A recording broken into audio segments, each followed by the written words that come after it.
মা, বাবাকে আসতে বলেছো তো? বাবা কখন আসবে বলো তো? বলেছি তো, এসে যাবে তো। হ্যাঁ, কিন্তু কখন আসবে? যে কোনো সময় চলে আসবে। যমুনার অনুষ্ঠানের জন্য তো অপেক্ষা করছি। আমার মেয়েটার খুব নামডাক হয়েছে, বা খবর কাগজের লোকটাকে আসবে শুনেছি। হ্যাঁ গো মা, অনেক লেখালেখি হচ্ছে।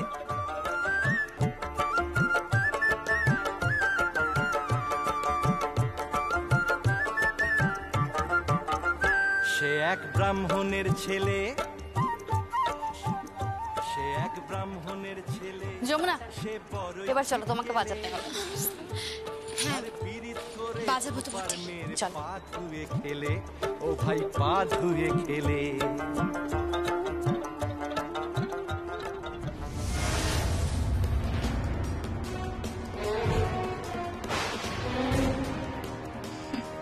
আরে যমুনা, তুই এখানে? আমি তো ভাবতেই পারছি না।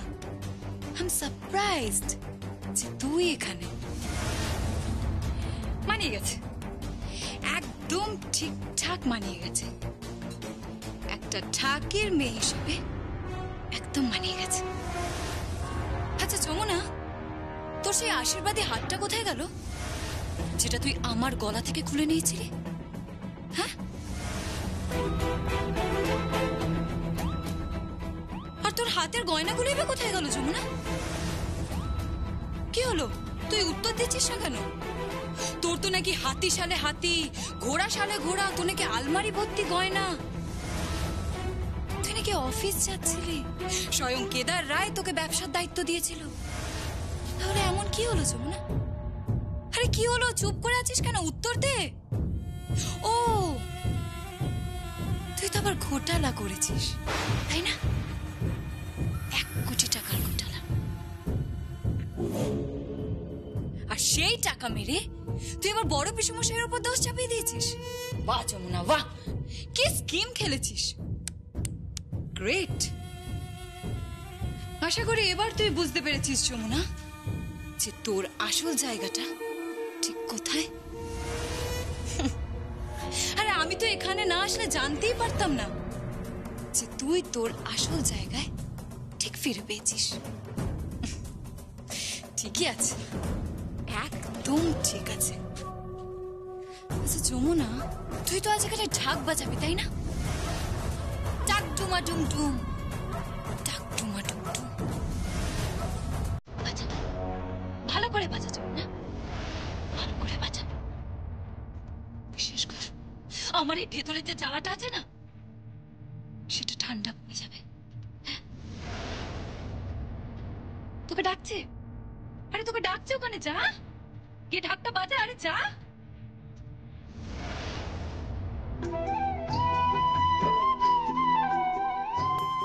আমাদের এই লোক সংস্কৃতির মঞ্চে নতুন নতুন প্রতিভাদের তুলে আনি। এবার আমরা এই রাজ্যে প্রত্যন্ত গ্রামে থাকা প্রতিভারা যারা স্বপ্ন দেখে নিজেরা কিছু করবে বলে, আর সেই সব প্রতিভারা আজকে উঠে আসবে আমাদের মঞ্চে। কেউ হয়তো খুব ভালো পুতুল নাচ দেখান, কেউ হয়তো বাউল গান করেন, কেউ হয়তো আবার খুব ভালো বাঁশি বাজান, কেউ হয়তো টুসু ঝুমুর এসব গান করেন, কেউ আবার ক্রীড়া জগতে খুব দক্ষ, কেউ আবার খুব ভালো ঢাক বাজান।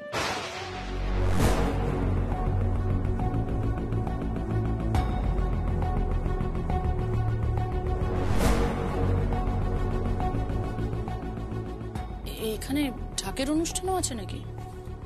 তাই তো বললো। আমার ঢাক বাজানো দেখতে ভালো লাগছে না, তার থেকে বরং ওদিকে বাউল গান হচ্ছে, ওদিকে কি পুতুল নাচ হচ্ছে, আমি ওদিকে যাচ্ছি। তুই এখানে বস, এখানে বস। তো ঢাক বাজানো দেখতে অসুবিধাটা কোথায়? ভাইয়া, পৃথিবীতে কি শুধু একজনই ঢাকি রয়েছে নাকি? যমুনা ঢাকি, আর অনেক বিখ্যাত বিখ্যাত ঢাকিরা রয়েছেন ভাইয়া। তাদের মধ্যে যদি কারোর অনুষ্ঠান তুই দেখিস, তাতে তোর অসুবিধাটা কোথায়?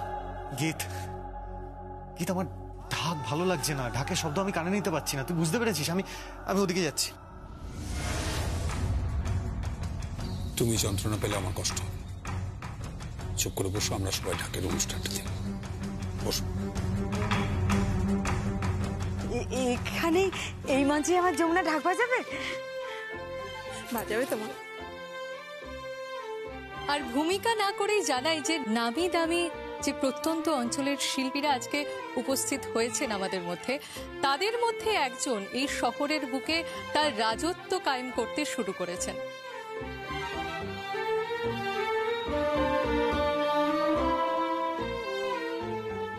শুরু করেছেন তার প্রতিভার স্বাক্ষর রাখতে। হ্যাঁ, আর ইতিমধ্যে তিনি কিন্তু রিয়েলিটি শোতে চ্যাম্পিয়ন হয়েছেন।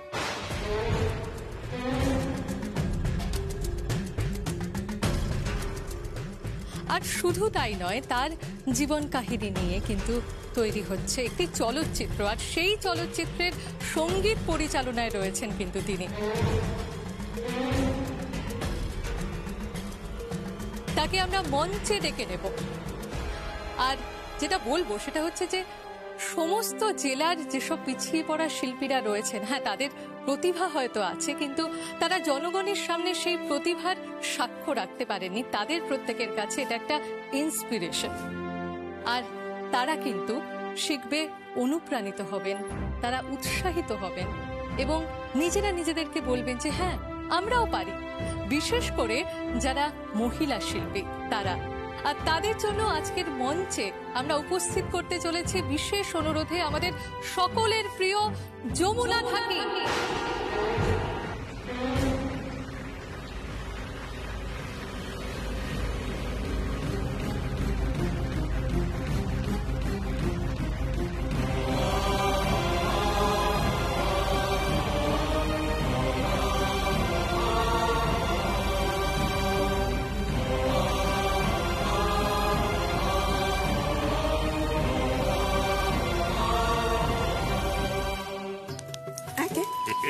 বাবা তুমি এসে গেছো? এই জি বলিস, ট্রেন থেকে নেমিস আজকে বায়নার টাকা পেয়েছ তো, এখন ট্যাক্স কি করে চলে এসেছি। দেখো কাণ্ড, তুমি বায়নার টাকা পেয়ে ট্যাক্স কি করে চলে এলে? এই শোনো কথা, আরে মেয়ের অনুষ্ঠান আর আমি আসবো না যদি ফেল করে যাই। যমুনা কোথায় বল দেখি? আরে ও তো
ভাইয়া হাততালিটা থাম।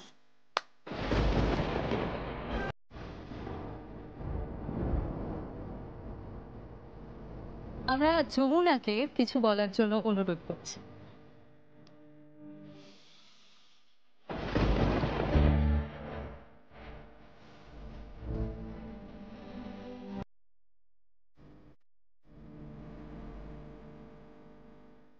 যারা করতালি দিচ্ছেন ভালোবেসে, তাদেরকে আমার সালাম। আর যারা করতালি দিচ্ছেন ঘৃণা নিয়ে, তাদেরকেও আমার সালাম।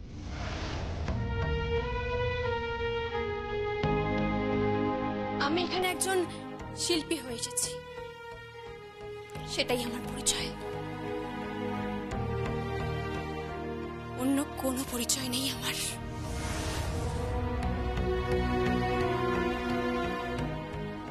প্রত্যেকটা মুহূর্ত বাঁচার জন্য লড়াই করেছি, দুবেলা দুমুঠো খাওয়ার জন্য লড়াই করেছি।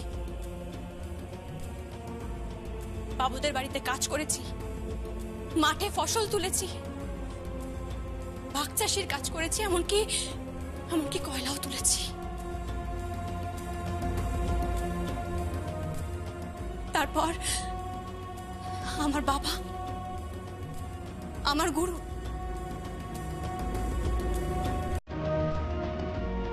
গঙ্গাটাকে হাত ধরে প্রথম মারা বাঁধা শুরু করেছি।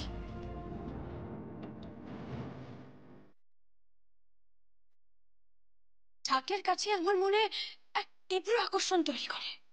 আমি আমার হাতে ঢাকের কাঠি তুলে নিয়েছিলাম, পাগলের মতো ঢাক বাজানো শুরু করেছিলাম, পাগলের মতন।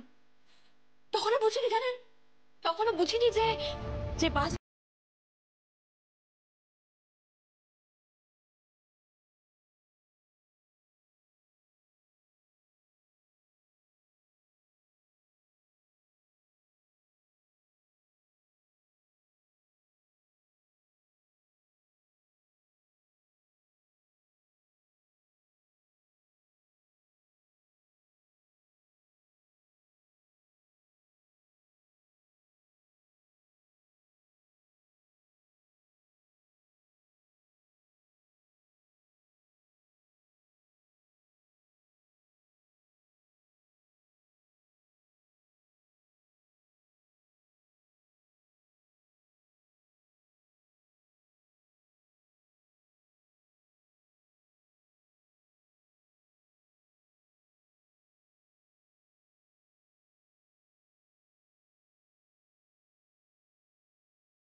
সেখানেই শেষ নয়, এরপর শুরু হলো পুরুষ সমাজের লড়াই।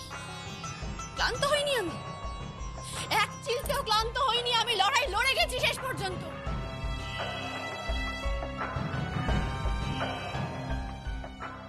ছোটবেলায় বাবার সাথে যেতাম মণ্ডপে মণ্ডপে ঢাক বাজাবো বলে। বাবা ঢাক ধরতে দিত না। বাবা আমাকে আমাকে আমার হাতে ওই কাসর তুলে দিয়েছিল। তারপর যখন আস্তে আস্তে বড় হলাম, আমাকে সে জায়গা থেকে সরিয়ে দেওয়া হলো। আমার ভাই সেই জায়গাটা পেল। আমার ভাই কাসর বাজাতো আর বাবা ঢাক। তারপর আমার জীবনে আরো একটা নতুন লড়াই শুরু হলো। নতুন লড়াই। এক দেবদূত এলো আমার জীবনে, এক রাজপুত্র এলো।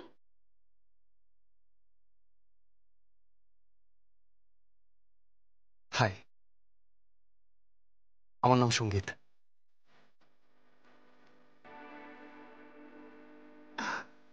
এই নামটা আপনার মুখে অনেকবার শুনেছি। Wow,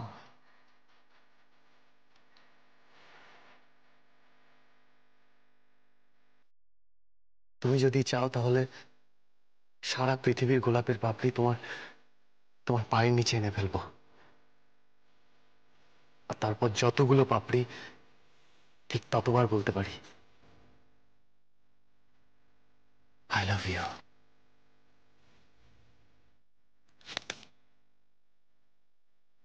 I love you.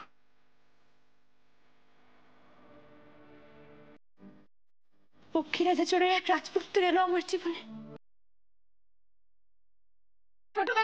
ছোটবেলায় গল্প শুনতাম, জানেন, আমার দিদার কাছে ওই রূপকথায় ব্যঙ্গমীর গল্প। সেখানে শুনেছি রাজপুত্র নাকি পক্ষীরাজে চড়ে এসে রাজকুমারীকে নিয়ে চলে যায়। আমাকেও নিয়ে গেছিল এক মস্ত রাজপ্রাসাদে। সেখানে আমাকে মুকুট পরিয়ে রানী করে রাখা হলো। জোনা, আমি সত্যি তোমাকে নিয়ে প্রাউড ফিল করি। তোমরা মেয়েরা যেভাবে একটা বাড়ির জন্য করো, যেভাবে একটা ঘর রক্ষা করার জন্য সব দিক সামলে রাখো, সত্যি Jamuna, I salute you. I salute you Jamuna. সব বাড়ির বউদের সেলাম। আমি সেই মস্ত রাজপ্রাসাদে রানী হয়ে রইলাম।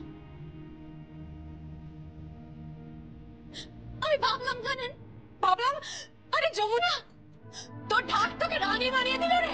আর কিসের চিন্তা তোর? চিন্তা শেষ হয়নি, বিশ্বাস করুন, চিন্তা শেষ হয়নি।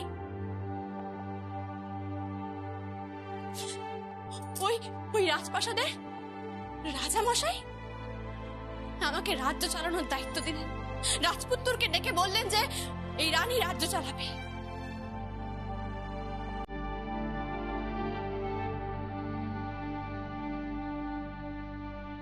এটা কি বাবা? একদিন আমার স্ত্রী তোর হাতে এই সংসারের চাবি তুলে দিয়েছে, আর আজ আমি আমার অফিসের চেম্বারের চাবিটা তোর হাতে তুলে দিলাম। হ্যাঁ, আমার এত বড় ব্যবসার সব দায়িত্ব আজ থেকে আমি যমুনার উপরে তুলে দিলাম। অধিকার দেওয়া হলো আমাকে রাজ্য চালানোর, কিন্তু তা দিলে হয় নাকি? আমি যে থাকি,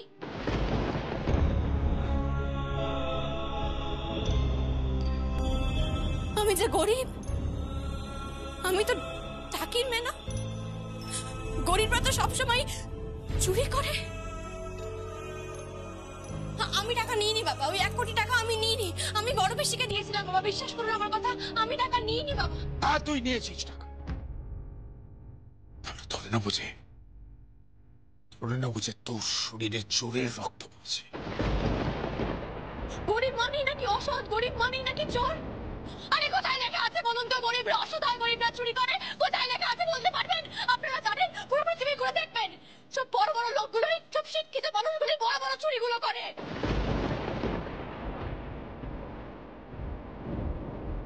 অসৎ কাজগুলো করে ওই শিক্ষিত মানুষগুলোই, ওই বড় লোকগুলোই। কে প্রমাণ দেবে?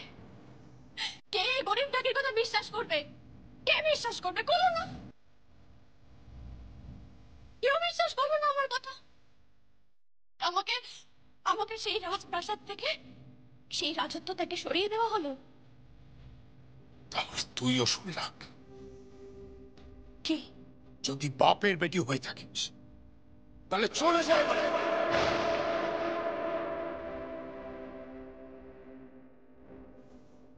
আমাকে রায় দেওয়া হলো সরে যাওয়ার জন্য। সরে গেল যমুনা, তারপর আবার আমি আমার ঢাক আবার কাছে তুললাম।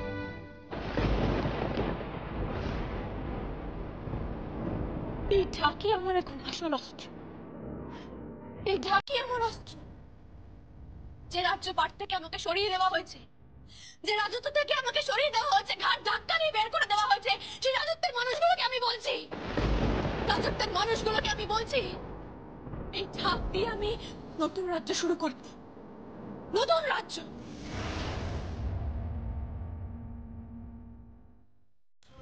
তারপর সমানে সমানে চোখে চোখ দিয়ে এক দৃষ্টি তাকিয়ে বলবো, এই রাজপুত্র, রাজপুত্র দেখুন, চোখ মেলে দেখুন, সবসময় রাজামশাইটা ঠিক বলেন না, সবসময় রাজামশাইরা ঠিক করেন না, ঠিক করেননি।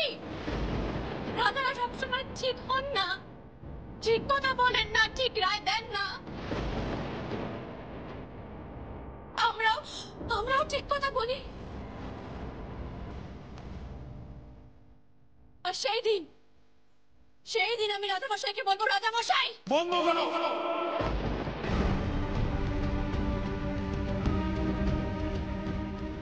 বন্ধ করো এই অনুষ্ঠান। বাবা বন্ধ করো। শান্ত হও। তুই বুঝতে পারছিস না? বুঝতে পারছিস না আমাকে অপমান করছে? কে তার রায়কে অপমান করছে? বন্ধ করো। আমি কোনো কথা শুনতে চাই না, অনুষ্ঠান হবে না। ঢাকের বার্তা শুনে যান রাজামশাই।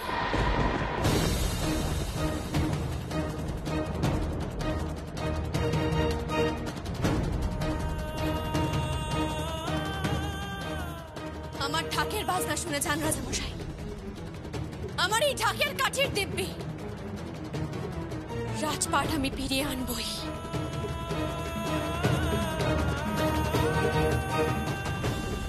আনবই। এই সঙ্গীত আমাকে জগৎ সভায় শ্রেষ্ঠ আসন দেবে, দেবেই রাজামশাই, দেবেই। আমার বাবা, আমার মা, আমার বোন, আমার ভাই, আমার সমস্ত দর্শক, আমার এই ঢাকের কাঠি, আর যে মানুষটাকে আমি সব থেকে বেশি ভালোবেসেছিলাম এই পৃথিবীতে, সেই রাজপুত্রের নামে দিব্যি করে বলছি, শ্রেষ্ঠ আসন আমি পাবই, পাবই আমি।